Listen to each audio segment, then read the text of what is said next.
Hello বন্ধুরা, এই ভিডিওটি একটু দেখুন।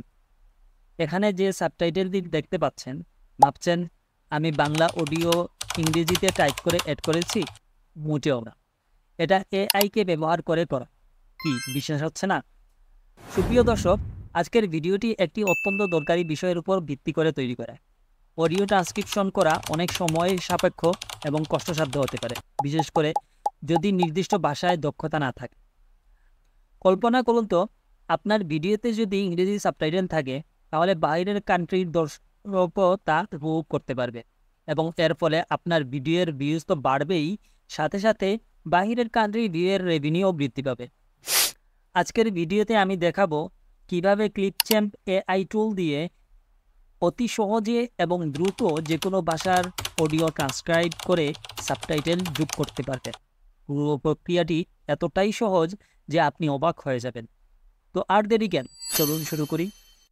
আমরা যে এআই টুল দিয়ে আমাদের অডিও ট্রান্সক্রাইব করব সেটি হলো ক্লিপচ্যাম্প। সেটির জন্য মাইক্রোসফট এজে চলে যাচ্ছি, সেখানে গিয়ে টাইপ করব ক্লিপচ্যাম্প। একটু স্ক্রল ডাউন করে অনলাইন ভার্সনটি অন করে নেব। এখানে যদি আপনার অ্যাকাউন্ট না থাকে তাহলে সাইন আপ করে নেবেন। এরপর ট্রাই ফর ফ্রিতে ক্লিক করবেন। ক্রিয়েট এ নিউ ভিডিওতে ক্লিক করবেন। এখন আপনি যে অডিওটিকে ট্রান্সক্রিপশন করতে চাচ্ছেন সেটি ইনপুট করে নেবেন। অডিওটি ইনপুট করার পর এটিকে টাইমলাইনে নিয়ে আসবেন। আমি এটি প্লে করে শোনাচ্ছি, যেটি আমার একটি ভিডিও প্রজেক্টের জন্য রেডি করেছিলাম। বর্তমানে অসংখ্য অগণিত টুলস আসছে। এটি সম্পূর্ণ বাংলা অডিও। এটিকে এখন ট্রান্সক্রাইব করার জন্য বাম দিকের কর্নারে সিসি যে অপশনটি আছে সেটি ক্লিক করে ট্রান্সক্রাইব মিডিয়াতে ক্লিক করবেন। যেহেতু এটি বাংলা অডিও, আমি বাংলা সিলেক্ট করছি। আপনাদের অডিওতে যে ল্যাঙ্গুয়েজ থাকবে সেটি সিলেক্ট করবেন। তারপর যে অপশনটি দেখতে পাচ্ছেন সেটি টিকমার্ক করে দিয়ে ট্রান্সক্রাইব মিডিয়াতে ক্লিক করে দিবেন। এটি লোড হওয়ার জন্য কিছুক্ষণ সময় নেবে। আমাদের ট্রান্সক্রাইব ফাইল রেডি। এখানে আপনাদের একটা কথা বলে রাখি, এটি একটি এআই টুল। আমরা বাংলা ভাষাভাষী যেভাবে কথা বলি সেভাবে সে ডিটেক্ট করতে পারে না। অনেক ওয়ার্ড সে ভালোভাবে বুঝতে পারে না, বিধায় তার মতো করে সে ট্রান্সক্রাইব করে দেয়। আপনার 80% কাজ শেষ, বাকি 20% আপনাকে একটু সাজিয়ে নিতে হবে। প্রথমে পুরো লেখাটিকে কপি করবেন। এরপর যে কোনো একটি ওয়ার্ড ফাইলে নিয়ে যেখানে আপনার মনে হয় প্রপারভাবে লেখাগুলা আসেনি, একটু সাজিয়ে নেবেন। এটি হয়ে যাওয়ার পর আমি বলেছিলাম সাবটাইটেলও অ্যাড করতে পারবেন। সেটি কিভাবে, সম্পূর্ণ প্রসেসটি দেখিয়ে দিচ্ছি। এই লেখাটিকে আবার কপি করে গুগল ট্রান্সলেটে পেস্ট করে দেব। এটি আমাকে ইংরেজিতে ট্রান্সলেট করে দেবে। এই পুরো ইংরেজি ট্রান্সলেটরটি কপি করে আপনারা ম্যানুয়ালি সাবটাইটেল অ্যাড করতে পারেন, কিন্তু আমি ম্যানুয়ালি করব না। আমি এটিকে এআই টুল দিয়ে অ্যাড করব। সেই প্রসেসটিও দেখিয়ে দিচ্ছি। সম্পূর্ণ লেখাটি কপি করার পর আমি আবার ক্লিপচ্যাম্প ওপেন করে নিব। সেখানে গিয়ে বাম দিকের কর্নারে রেকর্ড অ্যান্ড ক্রিয়েট নামে এই অপশনটি ক্লিক করলে আরও কিছু অপশন চলে আসবে।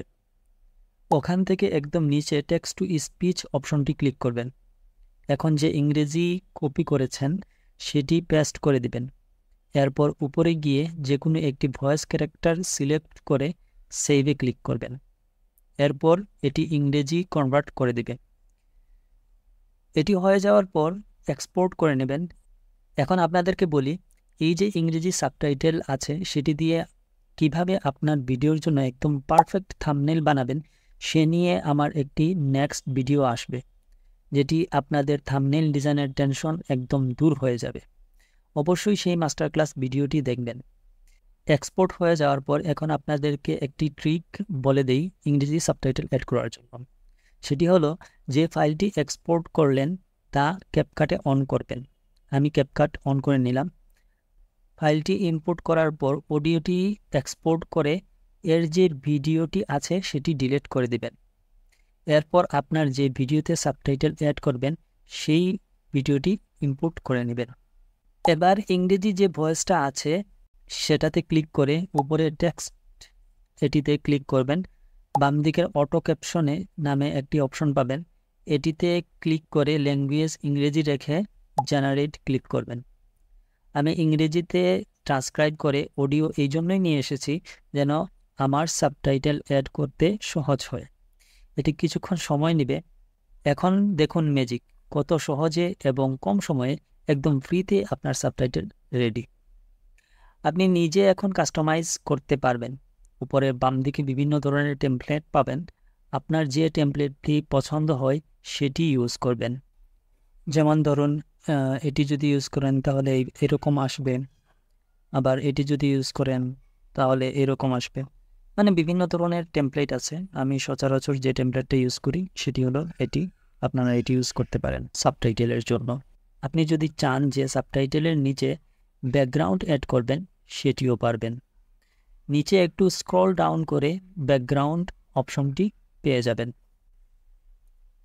এখান থেকে আপনারা আপনাদের মতো করে যে কোনো ধরনের এডিটিংটা করে নিতে পারবেন। সাবটাইটেলে যে সমস্ত এডিটিং করার প্রয়োজন হয় সেগুলো করে নেবেন। এরপর আপনারা এটিকে একটু আপনাদের ভয়েসের সাথে মিল রেখে একটু কাস্টমাইজ করে নেবেন সাবটাইটেলগুলো। করে নেওয়ার পর এরপরে আপনারা আপনাদের ভিডিওটি এক্সপোর্ট করে নেবেন। এই ছিল আজকের টোটাল ভিডিওটি। অবশ্যই আপনাদের কাছে হয়তো ভালো লেগেছে।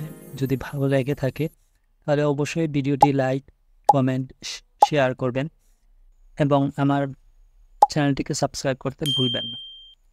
ধন্যবাদ। সবাই ভালো থাকুন, সুস্থ থাকুন। দেখা হবে পরের ভিডিওতে, থাম্বনেইল নিয়ে যে ভিডিওটি বলেছিলাম সেই ভিডিওতে। আল্লাহ হাফিজ।